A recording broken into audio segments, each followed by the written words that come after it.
Olá, seja bem-vinda, seja bem-vindo a mais uma aula de vinho em formato de podcast. Eu sou o professor Marcelo Vargas, nós vamos rodar a vinheta e já vamos para o conteúdo.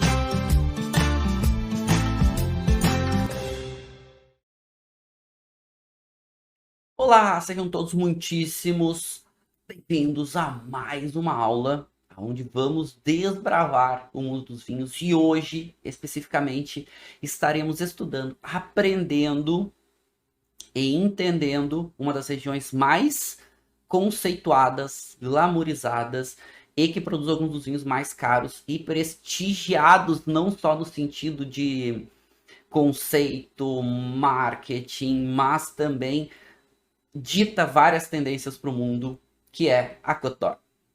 A Côte d'Or, a gente vai ver, é um departamento que fica dentro da Borgonha, mas que, acima de tudo, o seu conceito e esse prestígio também está relacionado com a qualidade dos seus produtos.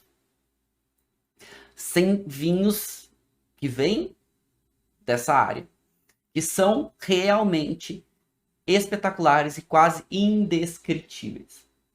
E claro que eu vou estar falando de alguns para vocês, e aí já começa a vir na cabeça de vocês alguns produtores, como Romanée Conti, né, o Domaine de la Romanée Conti, né, Gébelère, Leroy, aqueles nomes que são simplesmente os vinhos mais, digamos, concorridos e disputados no mundo. Mas mais do que isso, ou seja, a Borgonha como toda é uma região produtora da França, e ela é muito prestigiada como região. Todos os vinhos da Borgonha são caros, são muito valorizados, mas a Côte d'Or é o maior destaque. É a nata da nata, é o filé do filé, para o mundo inteiro, é aonde se concentra o conceito de terroir. E para isso, e é comum a gente ter muita dúvida quando a gente fala, né, da própria Côte d'Or, ou quando a gente vai estudar, e precisa de bastante tempo para entender a Borgonha. É uma das regiões, é a região mais difícil de se entender no mundo, porque ela tem muita informação. É onde nasce o conceito de terroir. Vou explicar isso para vocês daqui a pouco. Mas quando a gente está estudando vinho, aprendendo sobre vinho, a gente começa a se deparar com alguns nomes, alguns conceitos como, e até vamos focar em alguns vilages, Latache, né, Vos Romanée, Chambertin, Musigny, Volnay, Pomar. E a gente começa assim, pô, esses nomes são, né, já ouvi falar, já tem alguma ideia sobre isso, mas a gente não entende bem o que é. E todos esses grandes, principalmente, e aí, claro, a gente tá falando da Côte d'Or, faz parte da Borgonha. Todos esses grandes da Borgonha, os melhores vinhos, eles estão na Côte d'Or. Para vocês terem ideia, a Borgonha tem 33 vinhedos cru. Né? Os cru da Borgonha tem 33 áreas, 33 vinhedos, demarcado como cru, não, como Grand Cru. 33. Para vocês terem ideia, 32 está dentro da Côte d'Or. 32, só tem um que não tá. Dos 33. E o que não tá é Chablis, que está um pouco mais para o norte. Mas os outros todos, e aqui vocês estão vendo só Grand Cru. Né? Chambertin, Latache, né? Clos de Tartar, então só vinhos simplesmente espetaculares.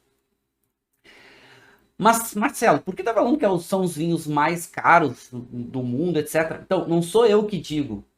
A gente sabe que tem vinhos muito caros, até vinhos da Borgonha, mas não somente, mas vinhos de Bordeaux, vinhos na Hermitage e outros grandes produtores pelo mundo. Mas não sou eu que digo.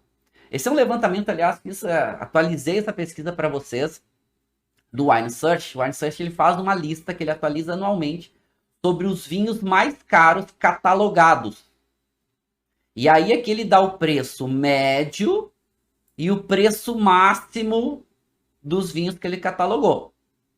E aí ele faz uma lista com base nessas regrinhas aqui. Então, o Wine Search é o site hoje que mais centraliza informações de vinho no mundo, lojas, regiões, tudo mais. Recomendo vocês acessarem lá de vez em quando, que é bem bacana, né? Ele é em inglês, mas é um inglês legal, é fácil, assim, não é nada difícil, então vocês conseguem entender bem. E deem uma olhada aqui na lista que está atualizada de janeiro de 2022, ou seja, bem atual, sobre os 10 vinhos mais caros. Eles, claro, eles têm uma regrinha, né, para dizer quais são os mais caros. Aqui eles estão dizendo, olha, aqui é garrafa de 750 ml, né, para ser incluído na lista, precisa ter pelo menos 5 ofertas desse vinho no mercado, em diferentes lojas. Tem que ter pelo menos 4 safras no mercado, ou seja, naquelas edições especiais, que são muito, muito caros e tal, não contam, ou seja, são vinhos regulares, que estão constantemente no mercado. Né? Então eles têm essa regrinha aqui. E aí vejam aqui, dos 10 vinhos listados, olhem só, dos 10 vinhos. Primeiro lugar, Domaine Leroy, Musigny Grand Cru, Borgonha. Segundo lugar, Leroy Domaine, Chevalier Montrachet, Borgonha. Domaine La Romanée Conti, clássico, está em terceiro, Borgonha. Leroy Domaine, Batard Montrachet, Borgonha. O Domaine Georges Christophe, Musigny, Borgonha. Egon Miller, a Trockenbiersnause do Mosel, aqui não, Alemanha. Depois Domaine Leroy Chabertin Grand Cru, Borgonha. Domaine Lafleur, Montrachet, Borgonha. Domaine de Auvergne, Le Bons Marais, Borgonha. E o Domaine Georges Saint-Christophe com o Echezot, Borgonha. Ou seja, dos 10 vinhos mais caros, 9 são da Borgonha e os 9 são da Côte d'Or. Dessa parte central mais valorizada da Borgonha. Então por isso que a gente está falando dos 10 vinhos mais caros do mundo, 9 vêm da Borgonha e desses 9 da Côte d'Or. E o nome Côte d'Or, então aqui alguns só uma questão de curiosidade, né? Então um vinho aí que tem um preço médio de 42 mil dólares, é um vinho bem valorizado. Então dos 10 mais aqui, um vinho que tem um preço médio de 13 mil dólares, é um vinho realmente bem destacado, ou seja, preço médio, tá? E por que Côte d'Or? Então vamos começar uma rápida olhada na Borgonha como um todo. E a Côte d'Or é essa parte central da Borgonha, que o nome remete, Côte d'Or, a encosta ou colina de ouro. Tem algumas traduções que vocês vão encontrar, né? Côte d'Or como Costa Dourada, Costa de Ouro, Encosta de Ouro, e até tem uma teoria que diz que, na verdade, Côte d'Or vem de Côte d'Orient, que na verdade seriam os vinhedos que são, né, com exposição leste, ou seja, que estão olhando para o Oriente. Então tem algumas teorias, mas a mais utilizada é que é a Encosta Dourada, porque em boa parte do ano os vinhedos ficam muito com essa cor dourada, né, com esse tom mais puxado para o dourado. Alguma dessas teorias ela é real, né, inclusive tem alguns historiadores dizendo que realmente a história real não é porque é Costa de Ouro, mas a tradução seria em Costa de Ouro, mas que não é pela sua conotação, mas talvez por uma citação que os vinhedos de melhor prestígio estão para o Oriente. Mas ok, a história vai ou vem. Indiferente delas, eu gosto mais, claro, que é da Encosta de Ouro, e os vinhos estão literalmente preço de ouro, fazem parte da Borgonha, e a Borgonha é patrimônio da Unesco, né? E é realmente uma região espetacular. A gente sabe que uma rápida passagem pela Borgonha. A Borgonha tem 2 uvas principais, Pinot Noir e Chardonnay, e todos aqueles vinhos que a gente viu, daqueles 10 mais caros, todos eles são ou Pinot ou Chardonnay, e os melhores e mais caros são ou Pinot ou Chardonnay. São as grandes referências no mundo. A Côte d'Or é a grande referência no mundo para Pinot e para Chardonnay, em diferentes estilos, mas principalmente vinhos mais intensos e concentrados. A gente dá uma olhada daqui a pouco. Mas o clima da Borgonha, ele é um clima continental, né, um pouco mais moderado nessa parte onde a gente está, da Côte d'Or eu falo, mas é um clima continental, ou seja, invernos muito frios, verões já um pouco mais quentes. E os melhores vinhedos vão estar entre 200 e 400 metros. Na Côte d'Or, especificamente, que a gente está falando da Borgonha como um todo, mas na Côte d'Or, os vinhedos eles vão estar ali mais ou menos de 250 a 300 metros de altitude. E eu vou explicar para vocês por que que isso é o melhor dos melhores daqui a pouco. A gente vai entender um pouco desse relevo da Borgonha e do relevo da Côte d'Or. Mas são esses vinhedos em costa dessa parte central da Borgonha, nossa queridíssima Côte d'Or. A Côte d'Or está na França, certo? Então, nosso queridíssimo país aqui no Velho Mundo. Se a gente olha um pouco mais a França, e aí entrando nas regiões, a gente vai ver aqui marcado nesse vermelho escuro circulado aqui com o nosso, né? Marquei aqui para vocês no material. E a gente vai ver que essa área vermelha tem uma área um pouco mais para o norte, principalmente vai pegar Chablis. E depois tem essa parte um pouco mais aqui para o centro-sul da Borgonha. E é aqui que vai estar a nossa queridíssima Côte d'Or. E aí a gente já pode pegar o mapa da Borgonha, né? Então voltando aqui, a gente estava olhando o mapa para a gente se situar, tá? Que a gente vai situar onde está a Côte d'Or agora. Mapa da França. Nessa parte central da França, tá aqui ampliado. A gente tem, vocês estão vendo marcadinho aqui em colorido, as áreas de vinhedos da Borgonha. Dessas áreas de vinhedo da Borgonha, a gente tem uma área um pouco mais para o norte, que a gente vai ter a parte de Chablis, a parte Châteauneuf, e depois a gente vai ter, a partir de Dijon, cidade, né, comuna de Dijon, a gente vai ter quatro distritos aqui, e esses 4 distritos com várias comunas, várias cidades, que são entre os mais importantes da Borgonha, que tudo é Borgonha. Então a gente vai ter Côte de Nuits, Côte de Beaune, a Côte Chalonnaise e o Mâconnais. E aqui, a gente fazendo um corte nessa parte mais centro-sul, bem no meio, a gente vai ter, desse corte, a gente vai ter esses 2 distritos aqui, Côte de Nuits e Côte de Beaune, fazendo parte da famosa Côte d'Or. E aí vocês olhando para esse mapinha aqui do lado, ó, que é exatamente aqui, vocês estão vendo que a gente tem literalmente de Dijon indo, né, lá quase a Lyon, né, que é lá no extremo sul. A gente vai ter uma área bastante grande dessas áreas, 4 distritos, e os 2 que nos interessam são esses 2 aqui, que estão um pouco mais para o norte, praticamente aqui de Marangers até Dijon. E aqui, esses 2, Côte de Nuits e Côte de Beaune, são os meninos que fazem parte da famosa Côte d'Or. Então, se vocês olharem aqui, ó, essa marcação aqui, nesses 2 distritos, Côte de Nuits, um pouquinho mais para o norte, Côte de Beaune, um pouquinho mais para o sul, e aí esses 2 fazendo parte da Côte d'Or, porque Côte d'Or, na verdade, vou explicar para vocês com mais calma daqui a pouco. A Côte d'Or, na verdade, é um departamento da França. É um departamento que tem 21 distritos e tem mais de 700 municípios. Mas nem todos têm produção de vinho. Os vinhedos, principalmente os mais importantes, eles vão estar aqui, na Côte de Nuits e na Côte de Beaune, nesses 2 distritos aqui, com várias comunas. Comunas é cidade, ou seja, vários vilarejos aqui. São sinônimos, né? Vilarejos, comunas, cidades. Aqui eles chamam de... Normalmente eles chamam de comuna, ou normalmente eles vão chamar de vilarejo.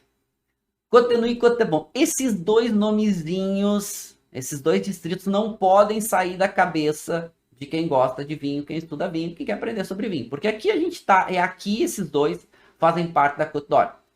Por que Côte d'Or? Vocês podem ver que vocês estão vendo marcadinho aqui em coloridinho, aqui tanto na Côte de Nuits quanto na Côte de Beaune, vocês já estão vendo que está marcado em cores diferentes. Marcado em colorido são as áreas de vinhedo.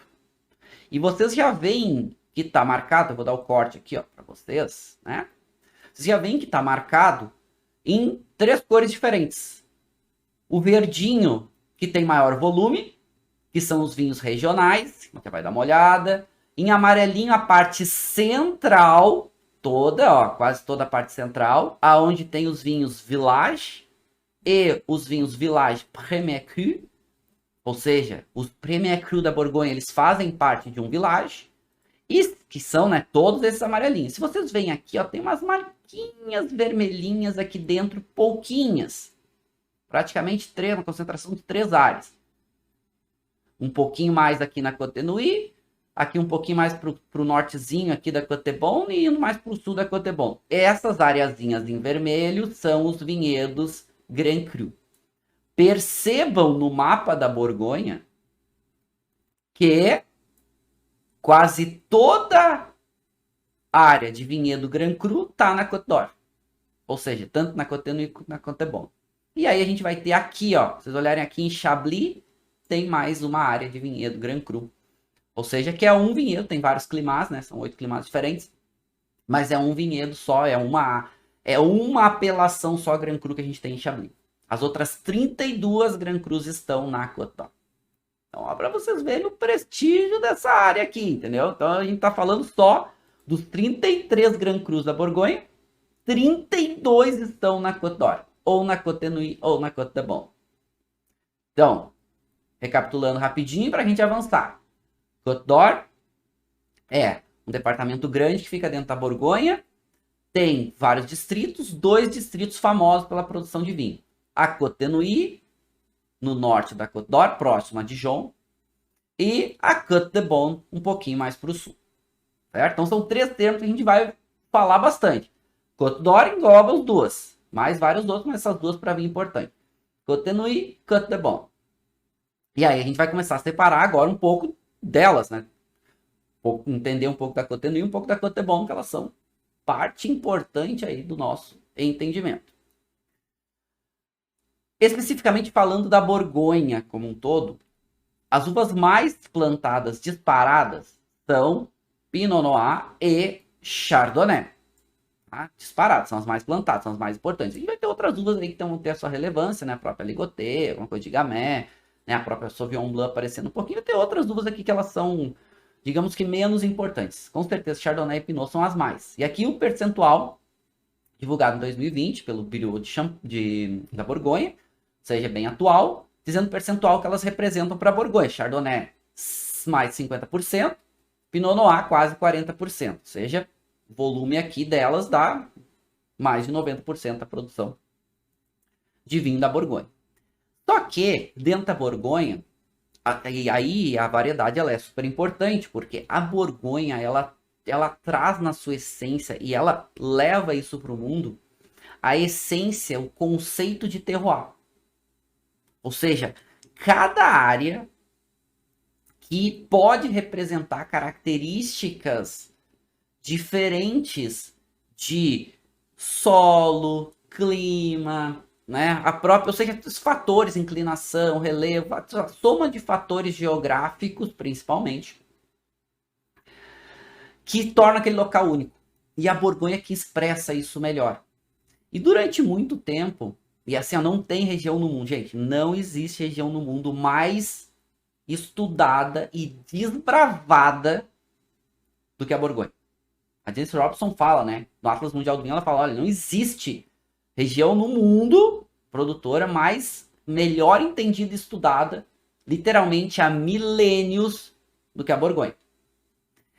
E esse desenvolvimento da Borgonha como um todo, o passar dos anos, a Borgonha, e isso a gente vai ver daqui a pouco, começa com os monges cistercienses, na verdade começa com os romanos ainda, e depois vai vir para os monges cistercienses, vão fazer um trabalho importante, vai parcelar, ou seja, cada areazinha com diferentes níveis de qualidade. Já conto para vocês como é que isso aconteceu. Mas antes disso, é importante vocês entenderem a pirâmide hierárquica da Borgonha. Não vou me estender por muito tempo, porque eu já falei sobre isso, mas de modo geral, a gente vai ter o maior volume, e vocês viram naquele mapa as linhas verdes, são os vinhos regionais. Ou seja, são vinhos que podem vir de áreas bem grandes, envolve vários vilarejos, várias áreas, qualquer área que vier aquelas uvas dali, podem ser classificados com diferentes apelações regionais. Depois, vão ter áreas específicas, 44, na verdade, vilarejos de maior qualidade. Desses 44 vilarejos, aliás, desses 44, a grande maioria vão estar dentro da Côte d'Or.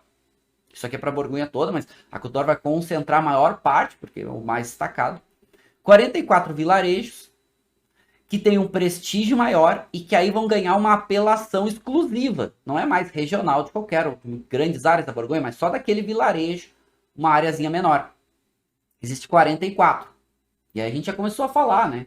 Pô, em Romané, a gente começou a falar de vários, Marcené, a gente vai falar, né, de vários, Montrachet, Meursault, são vilarejos que ganham o direito, pela qualidade maior de seus vinhos, de não só mais chamar Borgonha, ou um nome genérico, nome regional, mas chamar a apelação, o nome do vilarejo. Beleza, até aí tudo bem, depois a gente vai dar uma olhada na maioria deles. Mas dentro dos vilarejos, vamos falar, vilarejo é uma comuna, é uma cidadezinha. Na Borgonha são todas pequenas cidades. Então, as cidades maiores, dentro da Côte d'Or, por exemplo, a gente vai ter algumas poucas cidades um pouquinho maior, né? A gente vai ter Nuit de Saint-Georges, Beaune, são um pouquinho maiores. O resto é vilarejinho, com pouquinhas casas e áreas de vinhedo em volta. Desses 44 vilarejos, ou dentro desses 44 vilarejos, tem vinhedos com qualidade maior. E aí esses vilarejos, de modo geral, a gente vai chamar de village, ou seja, Borgonha com apelação regional, ampla, Borgonha com apelação village, que vem do vilarejo, que é um nível a mais de qualidade. Mas dentro desses 44 vilarejos, a gente tem vinhedos. E aí são áreas específicas que são distintas entre elas com maior qualidade. E aqui essas áreas, a Borgonha chama de climat. E elas são demarcadas. E aí elas podem ganhar uma conotação e não só chamar o nome do vilarejo, mas também ganha o conceito Premier Cru. Ou seja, dentro desses vilarejos tem vinhedos que são Premier Cru, mas sempre ligado ao vilarejo. Só que eles têm um nível acima de qualidade. Por quê? Porque não é todo o vilarejo que tem Premier Cru. Legal. Então, desses Premier Cru, 640 estão distribuídos pela Borgonha. E o topo da pirâmide são os Grand Cru. O topo é o que tem de maior prestígio, maior destaque. E aí são 33 áreas, são 33 climas. E os Grand Cru, gente, diferente do Premier Cru, o Premier Cru está ligado ao vilarejo. Mas pode ganhar, se vem daquele vinhedo específico, a uva, 100%, pode ganhar a conotação de Premier Cru. Agora, Grand Cru não. Grand Cru são climas diferentes, mas aqui a apelação ela é exclusiva. Cada Grand Cru da Borgonha é uma apelação exclusiva, única, independente. E dessas, já falei para vocês, 32 estão dentro da Côte d'Or. Claro que aqui, e aí vocês podem ver o volume de produção dos Grand Cru para a Borgonha inteira representa 1%. Os Premier Cru representam algo em torno de 10%. Ou seja, é um volume muito menor. Os Village só 37% e os Regional mais de 50% de todo o volume da Borgonha. Conforme vai subindo a pirâmide hierárquica, mais caro, mais prestigiado e menor volume. É o que todo mundo quer provar. Todo mundo quer provar os vinhos com maior prestígio, maior destaque. Normal. Normal. Mas vocês já estão sentindo a representatividade da Côte d'Or. E aqui, só para a gente começar a entender um pouquinho... Marcelo, mas como assim o que determina que um vinho é regional, ou que o vinho é village, ou Premier Cru, ou Grand Cru? Então, o que determinou isso foram estudos seculares, e mais do que isso, milenares, de desenvolvimento da região. E aí vocês vão ver aqui, vamos pegar um Grand Cru, aqui, Grand Cru da Côte d'Or, né? Que fica dentro da Côte de Beaune, chamado Corton. Okay? Esse Corton aqui é um Grand Cru que divide para... Pode usar tanto Pinot quanto Chardonnay, que é raro, tá? De modo geral, os Grand Cru ou ele é para tinto ou ele é para branco. Alguns poucos permitem tinto e branco. Poucos, pouquíssimos. Já falo para vocês. Mas vamos dar uma olhada aqui, ó. Vamos dar uma olhada aqui. Nesse vinhedo de Corton, Grand Cru. O que a gente tem? A colina. O alto da colina, uma florestinha preservada, protegida. Se você arrancar uma árvore lá, você vai preso quase como prisão perpétua. E aí os vinhedos, e vocês podem ver as parcelinhas aqui, ó, estão vendo? Parcelinhas de vinhedo, inclinações, exposição um pouco mais leste, exposição um pouco mais, né, aqui na verdade aqui um pouco mais nordeste, um pouco mais leste, daqui a pouco um pouco mais sudeste. Tudo isso faz diferença. Vocês podem ver que tem areazinhas mais planas, mas é praticamente uma colina. Inclusive, e aqui são os melhores vinhedos, do outro lado, lá atrás da florestinha, também vai ter vinhedo. Mas o que determina a diferentes níveis de qualidade, essas parcelas diferentes? Gente, tem vinhedo na Borgonha, que a parcela é um pouco mais de 1 hectare. Vou mostrar para vocês. Tem Grand Cru, Romanée Conti. Romanée Conti é um pouco mais de 1 hectare. Romanée Conti é um Grand Cru, é um deles. Um pouco mais de 1 hectare. Ou seja, uma areazinha pequena. Mas vamos trazer uma ilustração dessa colina. Para a gente ter uma noção do que a gente está falando. Então, olha cá, o topo da colina, a florestinha preservada. E aí a gente vai ter a colina, então lá, um vilarejozinho. Vamos dizer que esse aqui é o La Corton, né, o vilarejo que dá o nome, né, para uma dessas áreas. E aqui a gente tem uma área plana. Depois a gente tem o começo da colina, a gente tem o meio da colina e a gente tem o topo da colina. Lembra que eu falei para vocês que na Côte d'Or especificamente, os vinhedos eles vão estar aí de mais ou menos de 250, 300 metros. A Borgonha como um todo vai mais ou menos de 200 a 450 metros de altitude. Não é muito alto, mas faz toda a diferença. Sabe por quê? Porque aqui que está a grande diferença dos vinhedos, das parcelas de vinhedo. Porque primeiro solo, composição diferente de solo. E depois, vários outros fatores associados ao solo. Primeiro, as áreas mais planas, onde estão os vinhos regionais, são as áreas mais férteis. Por quê? Porque a matéria orgânica toda vai correndo para a parte plana. É o leito do rio e tudo mais. Então aqui a gente vai ter a parte mais fértil. A qualidade é menor. Por quê? Porque a videira é muito produtiva, né? A videira é muito, né? Tem muita matéria orgânica para se desenvolver. Conforme vai subindo a colina, vai começando a ter inclinação, primeiro, os vinhedos começam a ter menos matéria orgânica no solo, vai ter uma drenagem um pouquinho melhor, vai ter uma exposição solar um pouco melhor, e aí aqui a gente já começa a ter alguns vinhedos Premier Cru. Os Grand Crus, de modo geral, vão estar no meio da colina. Por quê? Não são todas as colinas que vão ter Grand Cru. Mas 33 áreas, 33 áreas tem. Por que no meio da colina? Porque é a melhor exposição solar, a melhor composição de solo, a melhor drenagem, ou seja, a soma de fatores ali torna melhor. Melhor insolação. E depois, normalmente, no topo da colina, a gente normalmente vai ter também os vinhedos voltando a ser Premier Cru. Tem áreas que não tem Grand Cru, então muitas vezes a gente vai ter áreas que vai ter só Premier Cru em boa parte da colina.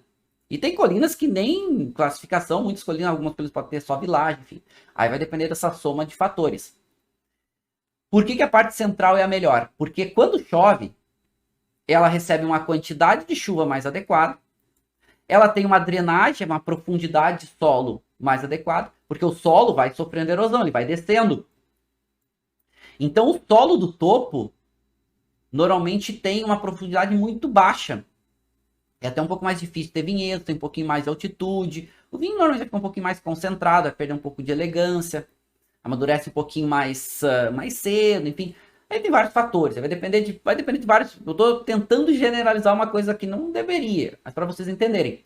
Na parte central da colina, primeiro, quando chove, a parte superior vai receber muita chuva e essa água vai escoar colina abaixo. Na parte central, vai receber uma chuva, um volume um pouquinho maior, e vai receber um pouco dessa água que vem da parte superior, e depois uma parte da água vai descer. Ou seja, a parte central é o que tem de mais importante de vinhedos da Borgonha. E aí, e isso foi desenhado com séculos, para não dizer milênios, principalmente pelos monges cistercienses. E os monges cistercienses, como é que eles chegam a essa conclusão? Isso vem da onde? A cabeça deles, como que surgiu? Então, esses caras, eles seguem o dogma beneditino à risca. E o dogma beneditino, a gente está falando isso mais ou menos do ano 1000, 1100. Eles ganham terras na Borgonha, pelos nobres da Borgonha. Eles montam suas abadias e eles são monges reclusos. E o dogma beneditino diz o seguinte: ora et labora. Ou seja, jejuar e trabalhar. A vida desses caras é trabalhar. E eles acreditam que a iluminação vem pelo trabalho árduo. Então eles buscam cada vez mais produzir coisas melhores. E uma das culturas que eles desenvolvem, já existia vinhedo na Borgonha desde os romanos. Então isso aqui a gente está falando de século XI, século XII, já existia vinhedos aqui desde o século I, II antes de Cristo. Talvez daí já tem, e até talvez antes, né, pelos próprios nativos, tudo mais, enfim. Mas os romanos vão trazer a cultura, né, próximo ali ao nascimento de Cristo, né, o ano do nascimento de Cristo, e depois os monges tercenses vão desenvolver isso num nível de achar cada área, porque eles só trabalham. Então eles passam séculos achando a melhor área para cada uva. E a uva que se desenvolve melhor. E aí eles vão fazer um filtro muito grande, ficar praticamente com Pinot e Chardonnay, mas ver cada areazinha produzindo de forma diferente. Só que, gente, eles levam séculos fazendo isso. Literalmente no erra e acerta, testa, melhora. Só que os vinhos começam a ficar cada vez melhores, tanto que se torna o vinho oficial da igreja os vinhos da Borgonha, porque a qualidade é maior que qualquer vinho da França, da Itália e do mundo. E claro, vai ter um outro fator importante, depois, né, a sede da Igreja Católica sai do Vaticano, vem para Avignon, mas isso é outra história. Mas os monges eles desenvolvem, eles estudam por séculos cada areazinha de vinhedos. Tanto que vocês deveriam estar se perguntando, se não estão. Ah, Marcelo, mas por quê? Isso deveriam estar fazendo essa pergunta. Mas por que se era da igreja, por que não é mais da igreja? Porque esses vinhedos ficaram muito famosos, os vinhos ficaram muito caros, eram muito bons, todo mundo queria. E aí, os governantes deram um jeito de começar a cobrar cada vez mais impostos, cada vez mais impostos, cada vez mais impostos, impostos caríssimos. Por quê? Porque tinham total interesse nessas áreas. E a igreja teve que começar a leiloar essas áreas e começou a passar para a iniciativa privada. E aí a iniciativa privada começa a tomar conta. E aí começa e segue a ideia desses vinhedos, esses parcelamentos. Só que nesse meio do caminho também começa a mudar, tem muitos governantes diferentes na França. E nisso vai ter Napoleão. E Napoleão lança um dos seus famosos decretos napoleônicos, que ele diz o seguinte: a sucessão, a partir de determinado período, passa a ser familiar de forma igual, porque até aí é em ducados, cada duque, cada nobre passava a sucessão para o seu filho mais velho, para quem ele queria. Com esse decreto napoleônico, Napoleão diz: não, a partir de agora, cada proprietário de terra tem que dividir o seu patrimônio igualmente entre os filhos. E a partir daí, os vinhedos mudam um pouco, mas os donos de vinhedos começam a ficar cada vez mais pulverizados. Então a gente tem vinhedos na Borgonha, principalmente na Côte d'Or, aonde tem num hectare 12 proprietários, por exemplo. Claro que são vinhedos muito valorizados. Então vocês estão entendendo a fragmentação disso também. Ou seja, não é simples. Por isso que muitas vezes não, tem alguns vinhos, porque imagina ter vários proprietários num vinhedo. Cada um vai lá, colhe a sua parcelinha, vinifica, ou, né, passa para os negociantes vão lá, compram parcelas de mais proprietários, vinificam para conseguir ter o vinho daquela apelação. E alguns vinhos, vocês vão, como o vinho que eu vou provar com vocês hoje, né, que é esse Marsanné, vem escrito monopólio. Porque o que está dizendo aqui? Olha, tem um vinhedo, esse vinhedo, ele é um Climat, ou ele é um Liudi, só que pertence a um único proprietário. Ele é um monopólio, você só tem um único dono, não é um vinhedo que tem vários donos diferentes. O exemplo mais clássico disso, por exemplo, é Romanée Conti. Romanée Conti é um monopólio de um único dono, que é o Domaine de la Romanée Conti. O Domaine, ou seja, uma vinícola só é dona. O Domaine tem duas famílias que são proprietários do Domaine, mas é o único dono. É aquela vinícola que vai lá, vai colher, vai vinificar. Vai ser sempre Domaine de la Romanée Conti. Ok, pode pertencer à família de Villaine ou à família Leroy. Isso eu conto para vocês também daqui a pouco. Mas estão começando a entender. Porque aí a gente vai entrar na Côte d'Or. E aí a gente vai entrar nessa parte mais nobre, que é onde tudo se desenvolveu. Todo esse conceito de regional, village, Premier Cru, Grand Cru, tudo vai acontecer aqui na Cotor. Cotor é o mais importante, é o mais valorizado, é o mais distinto. E aí a gente já começa a ver alguns desses vilarejos da Cotor. Então vamos lembrando, né? Estamos falando no norte da Cotor, a gente tem a Cotenui, no sul a Cotebon. São distritos. Dentro desses distritos, vários vilarejos. E aqui a gente tem 40 vilarejos muito importantes, vilages para a produção de vinho. A Côte d'Or, como um todo, ela é um departamento grande, ela não é só essas colinas. É um departamento grande que tem mais de 700 vilarejos, mas para vinho, o que importa, são 40 vilarejos entre a Cotenui e a Côte de Beaune.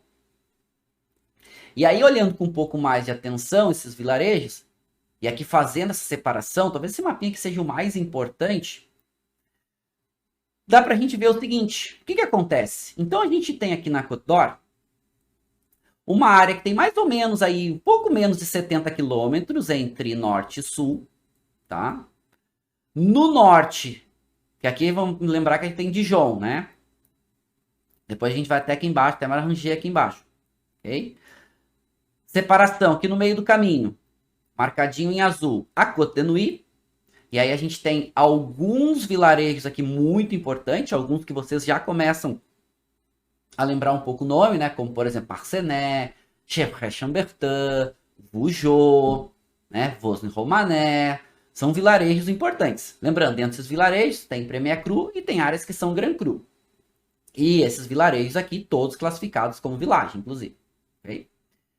Beleza. Na Côte de Beaune, e assim, vamos lá, Côte de Nuits. Côte de Nuits, mais ou menos, a gente tem aqui uns 20 quilômetros de norte a sul, mais ou menos daqui até aqui. E as áreas de vinhedo tem mais ou menos aí uns 300 metros, aquelas colinas que a gente falou. E percebam que essas colinas da Côte d'Or toda, envolvendo Côte de Nuits e Côte de Beaune, elas estão com a sua maioria dos seus vinhedos com exposição leste. Isso faz toda a diferença também naquelas colinas que a gente falou, porque pega o sol desde que ele nasce. Ou seja, tem mais insolação. Lembrando que nós estamos falando de uma região de clima continental. Uma região que sofre muito. Qualquer hora a mais de sol faz diferença na safra. Qualquer dia a mais de sol faz diferença na safra. A Borgonha sofre muito com oscilação de safra. Muito. Tanto que cada safra vai ter um prestígio. Vai ter um conceito, né? Normalmente a safra vai sair com o histórico da safra. Choveu mais, não choveu. E aqui especificamente na Côte d'Or é uma área que ela é mais valorizada, ela tem uma condição muito adequada para vinhos de alta qualidade, mas sofre muito.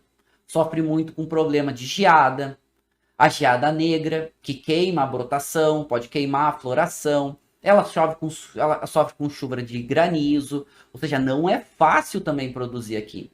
Sofre com oscilação de safra, e tudo isso vai aumentando o preço final do vinho. Tudo isso vai aumentando. Legal. Mais alguns pontos importantes aqui que a gente tem que se lembrar. Então, Côte d'Or envolve 2 distritos para vinhos, Côte de Nuits e Côte de Beaune. Cada distrito, vários vilarejos. Muitos desses vilarejos aqui são, né, tem apelação para poder ter, inclusive, uma apelação própria para os seus vinhos. Só que aí começam as diferenciações entre a Côte de Nuits e a Côte de Beaune. Lembrando, então, aqui, 32 Grand Crus estão aqui presentes. 32 dos 33. Só um que vai estar lá separado, que é de Chablis. E se a gente separar as diferenciações entre a Côte de Nuits e a Côte de Beaune, a Côte de Nuits vai ter uma concentração ainda maior de Grand Crus. Dos 32, 24 vão estar na Côte de Nuits. E o grande destaque na Côte de Nuits são os vinhos à base de Pinot Noir. Na Côte de Beaune, a gente vai ter 8 Grand Crus. E o grande destaque para os vinhos são os vinhos à base de Chardonnay.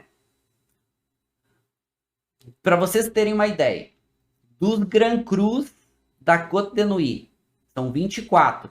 Somente um permite vinho branco. Somente um. Se a gente vem na Côte de Beaune, dos 8, 2 permitem... um permite vinho tinto. Somente um permite vinho tinto. Ou seja, na Côte de Nuits, Pinot Noir. Um vinhedo permite também Chardonnay dos Grand Crus. Falando de Grand Crus. Na Côte de Beaune, 8 áreas com vinhedos Grand Crus. E somente um permite Grand Cru tinto. O resto tudo é branco. Ou seja, Côte de Beaune, grande destaque para os vinhos brancos Grand Cru. Côte de Nuits, grande destaque para os vinhos tintos Grand Cru. Só que aqui na Côte de Beaune, na Côte de Nuits, praticamente somente Pinot Noir e Chardonnay. E para os Grand Crus, somente Pinot Noir e Chardonnay. Pouca coisa vai se plantar aqui e aí vai entrar em outras apelações. Não vão ser as Grand Crus. Só que é isso, claro, se os melhores Grand Crus vão estar na Côte de Nuits, é óbvio que os vinhos Premier Cru, os vinhos Village e até alguns vinhos regionais dessas áreas, para Pinot Noir, vão ser muito valorizados. Porque a qualidade vai ser alta também. Assim como, se na Côte de Beaune a gente tem os vinhos brancos, Chardonnays mais valorizados para Grand Cru, a gente também vai ter os vinhos Premier Cru, Village, regional, de muita qualidade para Chardonnay na Côte de Beaune. E aí vocês estão entendendo que a Côte d'Or, ela é realmente muito prestigiada, muito valorizada. E aí alguns desses vinhedos, etc., a gente começa a ver que são pequenas áreas. Aqui é um exemplo, né? Um Grand Cru, Clos de Vougeot, que fica na Côte de Nuits. Então, se vocês olharem aqui, fica dentro, Clos de Vougeot, o nome do Grand Cru. Tem uma comuninha aqui chamada Vougeot. Dentro dessa comuninha, tem vários vinhedos e tem um vinhedo aqui demarcadinho. Aqui, você pode ver que tem um murinho, ó. Clos na Borgonha, gente, ou seja, também na Côte d'Or, toda vez que tem o conceito de Clos, é uma área de vinhedos que foi normalmente demarcada com um pequeno muro, exatamente para proteger de animais, etc. Como aquelas florestinhas são preservadas. O que acontece na Borgonha? Lembra a florestinha preservada nos altos da colina? Ali tem muito javali. E os javalis entram nos vinhedos à noite e destroem tudo. Então eles botavam aqueles murinhos para proteger. E aí esses vinhedos murados ganhavam o conceito de Clos. E tinha um que era da igreja, muito famoso, Clos de Vougeot, que é um Grand Cru, que depois acabou indo para iniciativa privada, etc., né, como a gente já falou, mas muito famoso, que pode se visitar, tem um conceito ali, uma estrutura muito boa de visitação. Cuidado quando vocês forem a Borgonha. Por quê? Porque não é fácil visitar. Não é fácil visitar. Então, assim, ó, tem que marcar, isso antes da pandemia, tá? A pandemia é pior ainda, mas tem que marcar, tem que agendar, tem que cuidar, porque assim, ó, pequenos vinhedos, os mais famosos, não recebem, pequenas vinícolas dificilmente recebem, eles não são muito turísticos, apesar de muito turista ir para lá, porque é muito famoso. Legal, vamos dar mais uma olhadinha na Côte de Nuits e na Côte de Beaune, mas antes disso, vamos trazer aqui umas perguntas de vocês, o que vocês estão trazendo aqui de interações. Eu vi que vocês estão, né, a interação no chat está bacana, mas vocês não trouxeram muita pergunta, se tiver pode trazer. Eu sei que sim, Borgonha a gente precisa de tempo, a gente precisa ir quebrando a Borgonha como um todo para ir entendendo, né? Eu estou generalizando para a gente ter os insights mais importantes, ok? Os insights mais importantes para a gente ter essa citação. Agora a gente vai dar uma olhada, né, na Côte de Nuits e na Côte de Beaune, alguns desses vilarejos, alguns desses Premier Cru, principalmente alguns desses Grand Crus, que é a citação. Acho que é mais fácil pegar com os Grand Crus, que dá uma citação legal pra gente, tá? A gente já vai voltar aqui para dar uma olhada. Trazer algumas interações de vocês. O Felipe falou, tomei no Réveillon um Cremant de Rosé da Côte d'Or. Legal. Cremant é uma das apelações que a gente tem para espumantes dentro da Borgonha. É uma dessas apelações que a gente tem na Borgonha. O Felipe falou que comprou na Black Friday. Bem legal. Sim, Cremant são espumantes de altíssima qualidade, de modo geral. O Marcelo falando que os impostos altos para vinho, então, é secular, misericórdia. Sim, os impostos altos, assim. Quando os governantes entenderam que aqueles vinhos, eles eram muito prestigiados, aqueles vinhos eram muito prestigiados, eles começaram a cobrar cada vez mais impostos da igreja, cada vez mais impostos, e a igreja chega um ponto que ela diz, não, tudo bem, não quero mais, vou leiloar, e começa a leiloar algumas partes exatamente para fugir dos impostos. Por quê? E isso, os impostos ainda continuam acontecendo, são super pesados, enfim. Mas são vinhos realmente muito, muito caros, muito prestigiados. O Bruno Catuz falou, prof, o sabor desses vinhos caros não pode ser encontrado em outros vinhos mais baratos, algo tão único assim. Igual não, Bruno. Mas tem grandes vinhos em outros níveis um pouco mais baixos. Tem vinhos Premier Cru que são tão bons quanto vinhos Grand Crus. E aí vai depender muito do produtor, vai depender muito do cuidado. Aqui na Borgonha a gente tem um conceito muito forte, cada vez maior, de vinhedos orgânicos, vinhedos biodinâmicos, muitos, e também de vinhedos de menor intervenção. E aí eles dão um cuidado muito grande para a uva, para a qualidade da uva. Então a gente tem qualidade muito alta. Diferentes produtores. O produtor vai fazer a diferença, não só o vinhedo, e assim, vinhedo e principalmente o solo vai fazer uma diferenciação muito grande, mas o produtor também faz. Tem produtor que é um pouco mais, digamos que tem um pouco menos de atenção, tem produtores que têm mais atenção. Mas como isso é histórico, isso é milenar, o que acaba acontecendo? O INAU e os próprios birôs que coordenam, né? Eles não mexem muito. Porque cada vez que vai mexer, um Premier Cru vai virar Grand Cru. Gente, a briga é enorme, porque todo mundo quer. E se alguém vai descer de nível. Então, assim, eles não mexem praticamente nisso. Praticamente isso aí está inalterado pelo conceito histórico. Mas tem vinhedos, e até pela própria mudança, né? De aquecimento global, mudança de clima e tudo mais. Tem vinhedos que já mereciam ser Grand Cru, assim como tem alguns villages que já tinham algumas áreas que mereciam ser Premier Cru, enfim, mas praticamente a galera não mexe nisso porque é dor de cabeça. É dor de cabeça. Então, vai dar estresse. Vai dar estresse. E vocês falam sobre a questão de conceitos históricos. Aqui a gente passou muito rápido, mas tem vários pontos históricos que vão impactar para chegar no conceito que é hoje. Vários pontos históricos. Não só, nós estamos falando da Revolução Francesa, né? Os próprios diferentes Napoleões vão ter definições um pouquinho diferentes, né? Então vai ter vários conceitos. Aliás, estão falando, né? Até recomendo para vocês um livro que é muito bom. E aí, para vocês entenderem um pouco mais sobre a Borgonha, principalmente sobre a Côte d'Or. E esse livro ele é realmente espetacular, que é esse aqui, ó. A História do Romanée Conti. Esse livro, gente, eu já li 2 vezes. Ele é uma delícia de ler, porque ele conta a história do vinhedo do Romanée Conti. Ele tem uma questão de um jornalista que escreve, de fazer uma pesquisa muito grande. Claro que tem um pouco de... Tem um thriller meio policial, de um acontecimento que teve um fato importante que foi muito pouco explorado, etc. Se deram uma abafada, que foi um criminoso tentando envenenar os vinhedos, cobrar um pouco ali de suborno, né, até de resgate para salvar os vinhedos do Mané Conti, porque vocês viram que os vinhedos são tudo abertos, qualquer pessoa entra lá. Então, mas o mais importante desse livro, né, o meu já tá até meio batidinho aqui, né, meio surradinho, né, de tanto eu abrir ele e ler, ele conta muito sobre a Côte d'Or.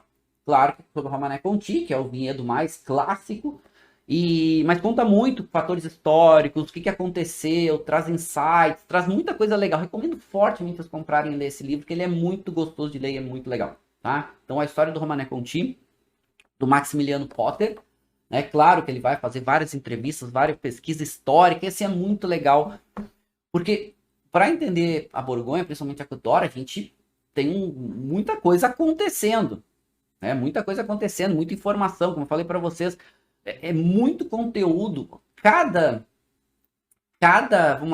apelação, cada vilarejo da Borgonha merece uma aula separada para entender. Porque a gente está generalizando um pouco mais para a gente ter esse entendimento mais amplo. A gente vai avançando e desbravando a Borgonha aos poucos. E aí eu já vou degustar o vinho com vocês, mas antes da gente fazer a degustação, eu quero falar um pouquinho, e aí eu quero trazer um pouquinho da gente passar um pouco pela Côte d'Or e a Côte de Beaune, para a gente entender um pouquinho dessa diferenciação. Então, na Côte de Nuits, a gente vai ter 20, na verdade são 24, mas um desses 24 divide de vinhedos Grand Crus, com a possibilidade de também ter vinhedos Grand Crus brancos. Somente um, então, na Côte de Nuits, que é Musigny. Musigny pode fazer branco ou tinto, pouquíssimo vinho branco, mas pode. Grande destaque da Côte de Nuits, vinhos à base de Pinot Noir. Pinot Noir um pouco mais intenso, um pouco mais concentrados. É uma área menor, né? Uma área um pouco mais distinta. E a gente pode ver, ó, se vocês olharem aqui, ó, os verdinhos, ó, verdinho claro, são as áreas mais planas, ó, as áreas regionais. As áreas central, aqui só da nossa queridíssima Côte de Nuits. As áreas centrais aqui, em amarelinho, vocês estão vendo que são os villages. Algumas áreas laranjinhas aqui são os Premier Cru dentro dos villages. E algumas poucas áreas vermelhinhas que são os Grand Crus. Dica de ouro do professor Marcelo para vocês. Dica de ouro do professor Marcelo para vocês. Pega e anota isso que vale. É a dica de $1 milhão para vocês. Gente, os vinhos Grand Crus, eles são muito, muito caros. Se vocês puderem tomar, tomem. Eles realmente são muito prestigiados. Tá? Os solos aqui são diferentes composições, mas de modo geral, tanto na Côte de Nuits quanto na Côte de Beaune, a gente vai ter solos argilocalcários, marga, e que se fosse só argila e calcário, eles sofreriam um pouco mais. Mas tem a gente fala, né, essa mistura que também vem um pouco de areia, um pouco de algumas pedras e tal, mas principalmente argilocalcário. Argila e calcário. Os vinhedos Grand Crus, eles são muito caros, mas tem muitos vinhedos Premier Cru que estão do ladinho do Grand Cru, que são muito bons e são menos caros. Porque claro que o Grand Cru ele tem um conceito muito forte, muito alto. Mas às vezes um vinhedo do lado ele tem uma qualidade alta e ele não é tão caro. Claro que normalmente um vinhedo Premier Cru, etc. Mas vai ter para todos os gostos, para todos os bolsos nem tanto, porque sempre vai ser caro a Borgonha. Mas quanto maior o nível, mais caro. E a gente tem tanto na Côte de Nuits quanto na Côte de Beaune, a gente tem duas peculiaridades.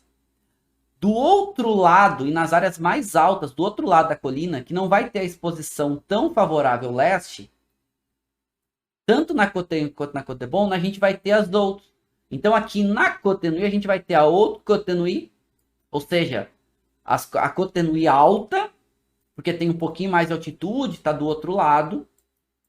Os vinhedos aqui normalmente vão ter um pouco mais de concentração, tem um pouquinho mais de intensidade, perde um pouco de perfil de aromas e sabores, perde um pouco de profundidade. Mas são ótimas alternativas de preço. Ótimas alternativas de preço. Tá? São preços muito menos caros normalmente do que os villages, dos Premier Cru e do que os Grand Crus. Então procurem lá as Haute Côte de Nuits e Haute Côte de Beaune, que tem alternativas muito boas. Por mais que eles sejam classificados como vinhos regionais, eles têm uma qualidade alta. Porque a uva a gente sabe que vem só de um desses distritos. E aqui na Côte de Nuits, os vinhos de Pinot Noir mais prestigiados do mundo. Mais prestigiados. E alguns clássicos, como vocês, né, podem já vir à cabeça. Echezot, Richebourg, Romanée Conti e outros. E o prof trouxe para vocês, meus alunos queridos, os 24 Grand Crus da Côte de Nuits. Olha que querido, prof, é para vocês. Então aqui os 24. E aí, claro, cada Grand Cru vai levar o seu nome. Os 24, percebam que só um, que é a Musigny, que permite branco e tinto. Aqui sempre falo vilarejo que pertence ao vinhedo, Grand Cru. Claro que está sempre ligado a um vilarejo, né? Alguns vão dividir, né? Vão estar em mais de um vilarejo à parte seus vinhedos, mas de modo geral a maioria está dentro de um vilarejo. E percebam o tamanho de cada um desses vilarejos, de cada um desses vinhedos. Olha aqui, Romanée Conti. Romanée Conti tem um pouco mais de 1 hectare. Aqui é um monopólio. Richebourg, que seguidamente está entre os vinhos mais caros do mundo. É um vinhedinho do lado de Romanée Conti. Também para Pinot Noir. Você pode ver, tudo que é tinta é Pinot Noir. 7 hectares. Mas para vocês terem ideia, desses 7 hectares aqui de Richebourg, tem 12 proprietários. 12 proprietários. Para vocês terem noção. Então tá aqui os 24 Grand Crus da Côte de Nuits. Quem quiser, né, o permite branco aqui, Musigny, poderia até dizer que é uma apelação que permite branco e permite tinto. Mas alguns dizem até que são 25, mas na verdade são 24. Tá? Vamos aproximar um village aqui da Côte de Nuits só para vocês terem uma noção. Tá? Que a gente deu um zoom, que a gente pegou o village de Vosne Romanée e demos um zoom nele. Estamos na Côte de Nuits. Deixa eu trazer aqui para vocês. Vamos pegar aqui, ó. Vamos imaginar que a gente está aqui, ó. A gente está aqui. Opa, peraí que eu peguei da Côte d'Ivoire. Vamos pegar o mapa da Côte d'Ivoire. A gente está aqui, ó. Pá. Estamos na Côte d'Ivoire. Aí vamos pegar aqui. Vocês podem ver que tem vários villages aqui, né? E vamos pegar aqui, nessa partezinha aqui, um village chamado Vosne-Romanée. Vamos, digamos que aqui a gente desse uma ampliada aqui, ó. Pá. Vamos dar um zoom maior e vamos entrar. Podem ver que tem uma areazinha vermelhinha aqui, ó. Tem as areazinhas amarelas do village Vosne-Romanée, a areazinha laranjinha do Premier Cru e a areazinha vermelha do Grand Cru. Então vamos dar mais uma ampliada em Vosne-Romanée, pra gente entender um pouquinho. Pum! E aí a gente ampliou. E aí vocês podem ver aqui, ó. Vilarejo, Vosne-Romanée. Áreas que estão aqui marcadinhas em amarelinho claro, que seriam os villages. Percebam que em volta dos Grand Crus, a gente tem a área Premier Cru, de Vosne-Romanée. E na parte, alguns vinhedos, todos marcadinhos aqui, com as suas parcelas, dos Grand Crus. E a gente tem aqui, podem ver, Latache, podem ver La Romanée, do ladinho de Romanée-Conti, Le Richebourg. Então aqui estão os vinhedos Grand Crus. Dica para vocês. Eu vou comprar... gosto de Latache. Cara, Premier Cru, se a gente pegar o Vosne-Romanée e aí pegar o Lechon tem uma qualidade extremamente alta. Tá bem pertinho aqui de Latache. Essa é uma dica para vocês, tá? Vai ser caro e não tem vinho da Borgonha barato. Vai ser caro. Mas vai ser menos caro. Vai ser menos caro. E aí, claro, a apelação está relacionada com o terroir. Esse é um ponto importante da Borgonha, não ao produtor, mas ao terroir. Então, esse é que vai aparecer como nome da apelação.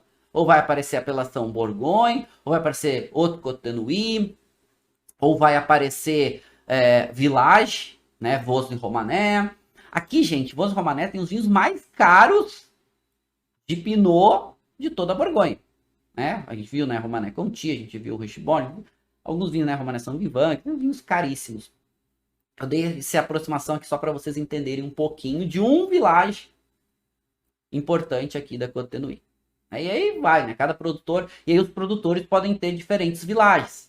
Né? Os produtores podem ter vinhedos em diferentes áreas. Né? Eles podem fazer diferentes estilos, diferentes produções, né? Ter diferentes estilos de vinho, mas sempre relacionado ao lugar. Na Côte de Beaune, que vai... Então, aqui dá pra gente ver um pouco melhor nesse mapinha, né? A Côte de Beaune que vai praticamente aqui de Landos-Saint-Remy até aqui embaixo, né? Marrangé. Deixa eu pegar aqui e marcar pra vocês. É uma área um pouco maior que a Côte de Nuits, né? Então, a Côte de Beaune também. Podem ver que a área é um pouquinho mais ampla, tem um volume um pouquinho maior. Grande destaque aqui são para os vinhos à base de Chardonnay. Se a gente falou que só tem um Grand Cru na Côte de Nuits para Chardonnay, aqui a gente tem os Grand Crus, a sua grande maioria para vinhos Chardonnay de alta qualidade. E aí também vai ter Grand Cru, vai ter Premier Cru, vai ter os villages e vai ter os regionais. Aqui também a gente vai ter as Haute Côte de Beaune, que ficam no alto da colina, e alguns Grand Crus de maior destaque. E aqui, já vou trazer para vocês, só tem um Grand Cru tinto. Na verdade, aqui seriam 8, porque um desses Grand Crus aqui, ele praticamente não é mais utilizado. A gente vai ver que Charlemagne praticamente já não é mais. Ele vai usar o conceito de Corton Charlemagne. Então, hoje tem 7 ativos, mas são 8 permitidos. Já mostro para vocês, tá? São 8 permitidos, mas 7 ativos. Porque tem um que praticamente está em desuso, que ele divide a área com o outro, praticamente usa o outro nome. E apenas um é permitido vinho tinto. O resto só para vinho branco. Que é aqui, o único permitido na Côte de Beaune para vinhos tinto é aqui Corton. Já mostro para vocês. Então, o grande destaque da Côte de Beaune são os vinhos brancos. E aí tem áreas que mesmo que não tenha vinho Grand Cru, como por exemplo Meursault, é um village de altíssima qualidade. Né? Pouligny-Montrachet aí já tem Grand Cru. E quando tem Grand Cru aparece escrito Grand Cru. Então aparece Pouligny-Montrachet, é um village. Se fosse Premier Cru, aparecia escrito Premier Cru. E aqui eu trago para vocês os 8 Grand Crus da Côte de Beaune. Percebam que só um permite vinho tinto. E aí, falei para vocês, né, citei 7, porque esse aqui chamado Charlemagne, ele praticamente já não está mais em uso.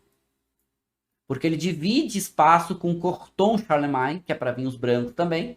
E aí, a maioria dos vinhos que antigamente chamavam de Charlemagne, estão chamando hoje de Corton Charlemagne.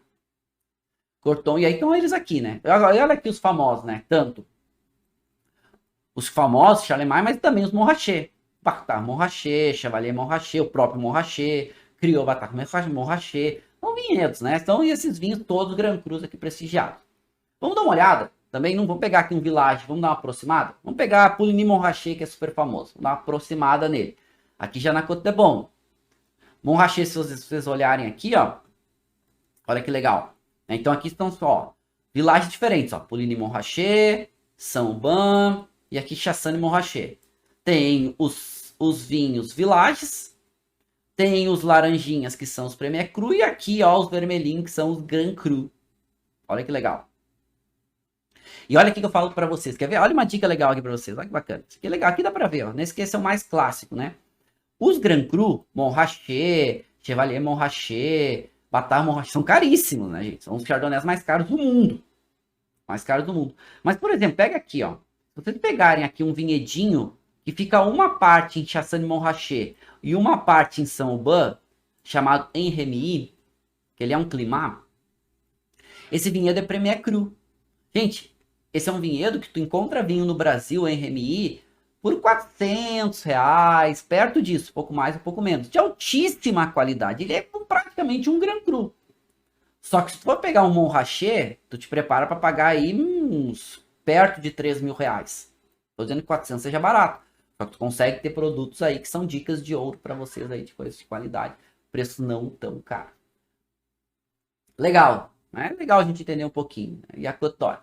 E tem mais uma coisa, só para vocês também saberem, que, né, que alguns vinhos, né, só para ilustrar alguns vinhos da Côte de Bon, Corton é o único da Côte de Bon Grand Cru que permite tinto. Mas deixa eu pegar aqui, ó, só para vocês também saberem que tem uma novidade, teve em 2017, que saiu uma apelação regional nova, que agora que está começando a chegar os vinhos no Brasil, que os produtores da Côte d'Or, eles pediram para fazer uma distinção, que os vinhos regionais deles, que viessem dessas áreas, tanto a Côte d'Or quanto a Côte de Bon, ou misturado, pudesse chamar um vinho regional de Côte d'Or. Então agora está chegando no Brasil um vinho regional, não chamado mais só de Borgonha, mas que vem dessa área específica, chamado Côte d'Or. Porque se essa área tem os melhores vinhos tintos e brancos, Pinot e Chardonnay, eles pediram para ter uma apelação que é regional, mas só tem que vir daqui. E aí só permite Chardonnay, só permite Pinot Noir.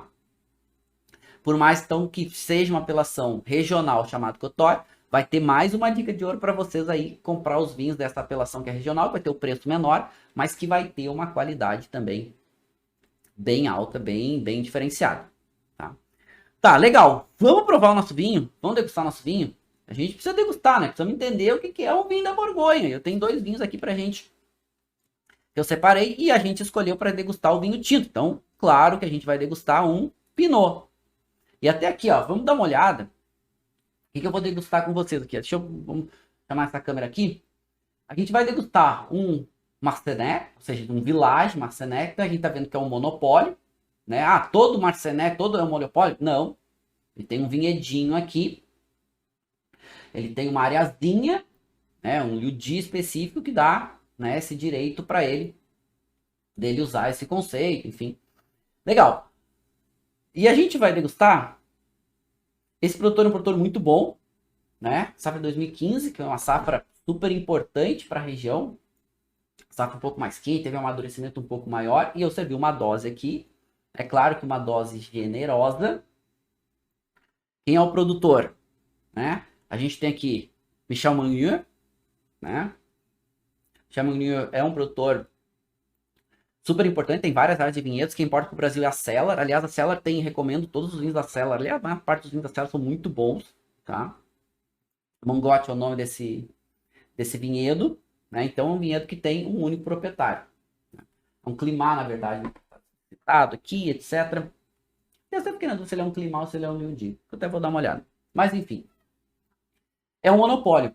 E vamos dar uma olhada no que mais que esse vinho fala pra gente. Ele é um produtor biodinâmico, ele é um produtor legal, ele faz alguns vinhos com amadurecimento em ânfora, ele conta a historinha aqui atrás. Tá? Ele não é um vinho muito barato. Ele é biodinâmico, ele é um vinho que fica aí na faixa dos seus R$ 400, né? Então monopólio é mais raro ainda na Borgonha, tem 13% de álcool. A gente vai provar ele. E da onde vem esse vinho? Esse vinho vinha, deixa eu chamar aqui para vocês, só para dar uma olhada. Ele é Marcené, então ele vem aqui da Côte de Nuits, né? E ele vem aqui do vilagezinho, um dos mais ao norte aí que a gente tem na Côte de Nuits. E é legal, né? Legal a gente poder provar um vinho, vamos ver suas características. Então, primeiro, né? Pegar um guardanapinho. É Pinot Noir, a gente já sabe.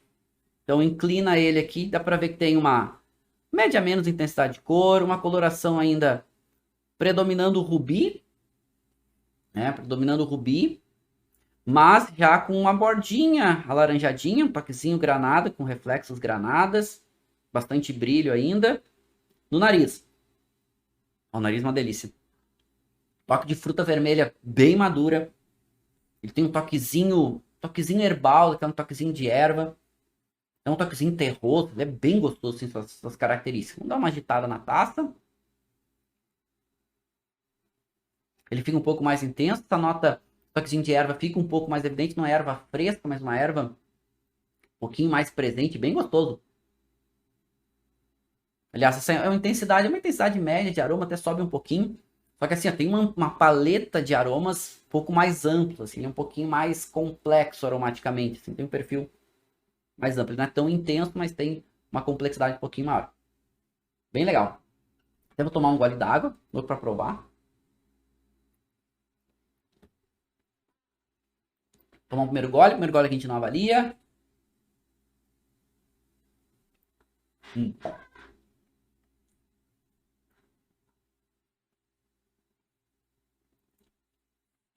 Se descartar. Acontece. O prof acontece, né? Tô com copinho de descarte aqui, mas alguns vinhos o prof esquece. Né? Cabeça voada. O prof esquece de descartar. Em boca. É um pinot com um pouco mais de estrutura. Na Borgonha, alguns produtores, eles têm o hábito, a cultura de alguns, não são todos, produtores de pinot, para ter um pouco mais de estrutura, de fazer uma fermentação com engaço.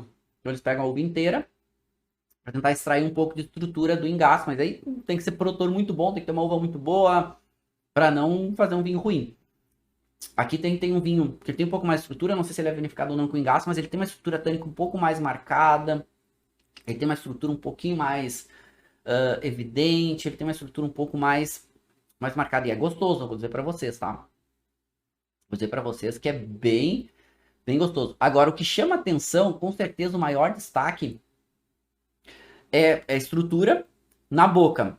Essa acidez é uma acidez média a mais, assim, uma acidez que dá o frescor, aliás, o grande destaque potencial de guarda de muitos desses vinhos da Borgonha, tanto branco quanto tintos, é uma acidez maior e intensidade de aromas e sabores. Esse vinho ele ainda tem bastante primário e secundário e um terciário se desenvolvendo, mas ainda não predomina. Um vinho que ainda tem um tempo de vida pela frente, ele tem a estrutura um pouco mais marcada, ele é um tanino médio, mas é um pouquinho mais marcado, tem bastante caráter de fruta vermelha madura. O álcool dele, ele é um álcool médio que dá um pouco mais de estrutura, também dá um peso um pouco maior, né? Quase passando por um médio, mais médio ainda, e tem um pouco mais de volume de boca. Ele é um vinho para pinot já com corpo médio, assim, não é aquele pinot ralinho. Tem um pouco mais de volume de boca, né? E até, ok, vou botar um médio menos, mas ele tem esse álcool um pouco a mais, tanino um pouco a mais, dá um volume maior na boca. E é gostoso. Vamos dar mais um gole?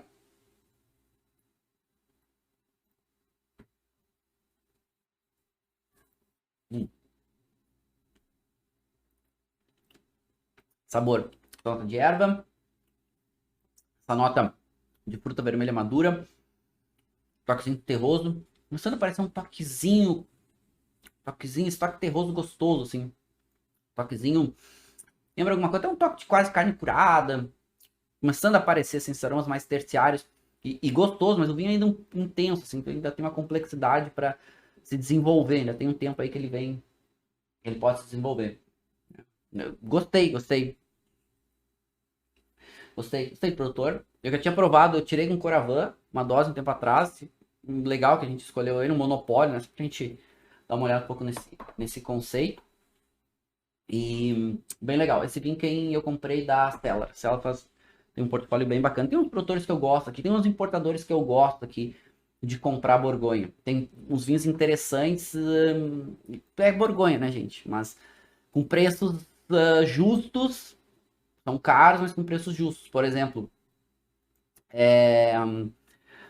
a gente tem a Cellar, é muito boa para Borgonha. A Delacroix tem alguns vinhos bem interessantes. Né? A Mistral tem marcas famosas, mas é muito, muito caro. Então tem alguns importadores que a gente consegue encontrar algumas coisinhas melhores. Mas com certeza, se pegar a Delacroix tem coisa muito legal, a Cellar tem coisa muito legal. Eu tenho comprado bastante da Cellar, tá? Eu recomendo para vocês encontrar algumas coisas bem, bem legais. A curadoria deles é bem, bem bacana. Né? Tem provado e, enfim, da Delacroix também. Tem uns produtores bem, bem, bem legais. Legal, deixa eu trazer umas perguntas aqui de vocês, algumas interações que vocês estão trazendo. Deixa eu trazer aqui pra gente responder. Legal, né? Legal a gente provar. E a persistência de sabor desse vinho me chama atenção também, porque ele ainda tá muito primário e secundário. Né? 2015 é uma safra de uma qualidade, um amadurecimento um pouco maior. Né? É uma grande safra, inclusive, uma safra de qualidade muito alta. E a gente tem um vinho aqui um pouco mais concentrado. Né? Claro, um produtor bem pouco intervencionista, biodinâmico, mas legal, né? Sentir esse sabor. E é simples, e assim, apesar da intensidade, a elegância disso. Né? A elegância dessa complexidade. Não é um vinho extremamente elegante, ele tem um pouquinho mais de estrutura, mas ainda assim, versus vinhos que a gente está acostumado aqui de Novo Mundo, mais truculentões, fruto bons e tal, que a gente tem, né, uma diferenciação bem, bem legal. Assim. É um vinho que entrega super bem. Assim. Mas claro, a Borgonha é caro. O Bruno, oi Bruno, tudo bom? Como é que tá? O Bruno mandou aqui o seguinte: os Pinots da Argentina e do Oregon poderiam ser considerados como os melhores Pinots da Borgonha. Degustei um Pinot da Argentina, da Boia, que é muito bom. Sim, a gente tem. Comparar com a Borgonha, não gosto disso, né, Bruno? Mas assim, ó, a gente tem bons produtores de Pinots fora da Borgonha também, em algumas áreas. O Oregon vai se destacando muito. A gente tem algumas áreas na Argentina que se destacam. A gente tem o próprio. A Ilha da Tasmânia, na Austrália, com qualidade muito alta, a Nova Zelândia, com alguns pinots de qualidade muito alta, e tem alguns pinots de qualidade alta fora da Borgonha também, mas com certeza a Borgonha é a maior referência. Eu não gosto de comparar, mas tem estilos parecidos, né, mas o prestígio da Borgonha ainda é muito maior. A Marcene falando, professor, as questões de falsificação dos vinhos...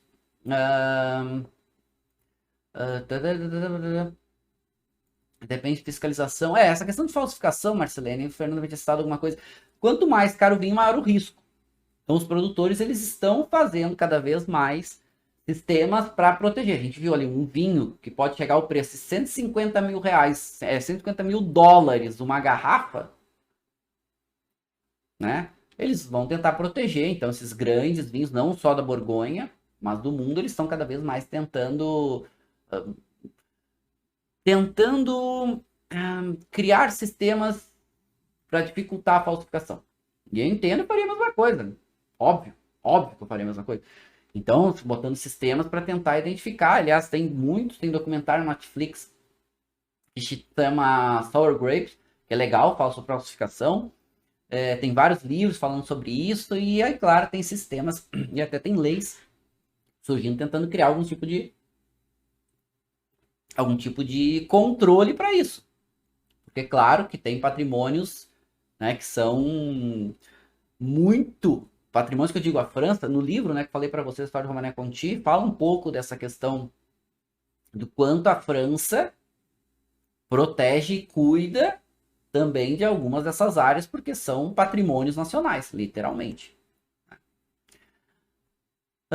Vocês falam a questão do que eu não descartei, hoje eu esqueci de descartar, acontece. Né? Acontece. A maioria dos vídeos eu descarto, às vezes acontece. O Fernando tinha perguntado, professor Marcelo, como os produtores de Gran Cruz lidam com a questão de falsificação desses grandes vinhos? Tá, a gente falou um pouco sobre isso, né? Enfim, cada vez mais criando sistemas para tentar se proteger. Mas é difícil, tá? Imagina, vamos lá. Imagina, vai lá, alguém abre um Gran Cru original, a garrafa ficou intacta, tirou a cápsula antes, depois vai botar outro vinho, É fácil falsificar, né? Claro que não é a mesma coisa. Então, vinho muito caro. Gente, quanto mais caro o vinho, mais quantidade de vinho falsificado dele vai ter no mercado. Podem ter certeza. Podem ter certeza. Isso é um problema. Alguns de vocês mandando feliz ano novo para todos, sejam bem-vindos, feliz ano novo. Os impostos tornam os vinhos ainda mais caros, com certeza. As importações tornam os vinhos mais caros e os impostos ainda mais. O Brasil é muito caro, tudo, né? Tudo é muito caro. Então, o segredo para vocês, meninos e meninas, é exatamente isso, né? Provar sempre que puder, procurar procura bons importadores para ter margens mais justas, né? Tem importador que cobra mais, cobra uma margem maior, importadores que cobram um pouco menos de margem. Bons produtores, e aí tá uma dica importante para vocês também.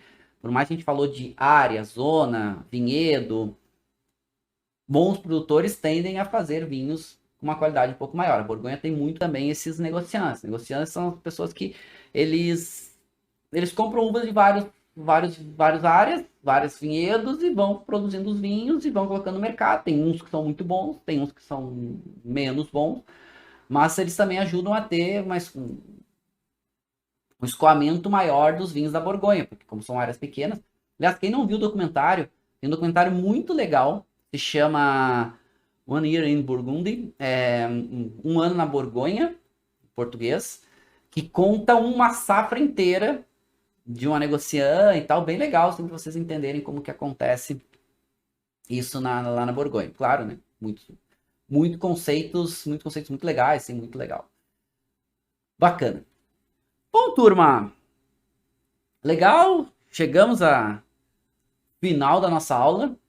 Foi muito bacana a gente poder desbravar aí um pouco mais, um pouco da Côte-d'Or, essa área mais nobre, dentro da Côte-d'Or, Côte-de-Nuit, Côte-de-Beaune.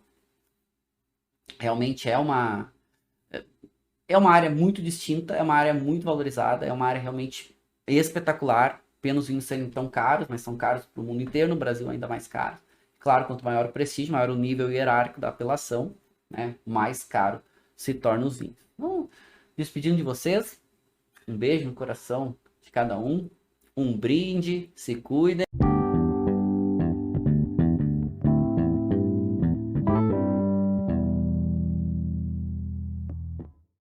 Você acabou de ouvir uma aula de vinhos do professor Marcelo Vargas, em formato de podcast.